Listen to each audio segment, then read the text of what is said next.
के गर्दा नि यिनले खै यिनले केही पनि गर्दैनन् के गर्दा नि त आइज आइज बुढी छोरा फुना आइज आइज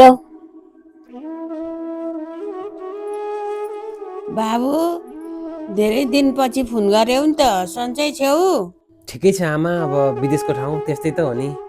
गाह्रै छ तिमी नानी 5 वर्ष भइसक्यो अनि बाबु कहिले आउँछौ त नेपाल हामी बुढाबुढी कुर्ता परान जाने बेला भइसक्यो म आउँछु नि आमा चिन्ता नलिनुस् न बाबु नेपालको हालत चाहिँ यस्तो छ तिमी आएर के गर्छौ र खै जतिखेर नि राजनीति एकछिन छोरासित बोल्ला नि बा कुरा आइहाल्यो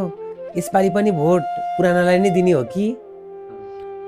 खोइ बाबु पुरानोलाई भोट दिएको मैले 50 वर्ष भइसक्यो अब आउने नयाँ पुस्ताहरूले पो के गर्ला त गर्न त जै पनि त्यस्तो होइन नि बा हजुरहरूले धेरै मौका दिइसक्नुभयो पुरानोलाई तर खै देश उमो लागेन यसपालि कोही अरू नयाँलाई हेर्ने हो कि मैले भने ठिकै हो हुन त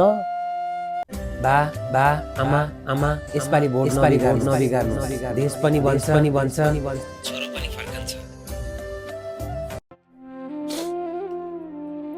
बा सुन्नु न खातामा पैसा पठाइदिएको छु भनेर फोन गरेको गएर निकाल्नु न ल मेरो त नाइट सिफ्ट छ काममा जाने बेला भइसक्यो आज है बा ल ख्याल गर्नु है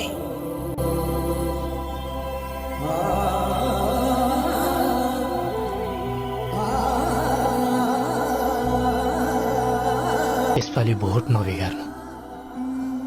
देश पनि बन्छ छोरो पनि फर्किन्छ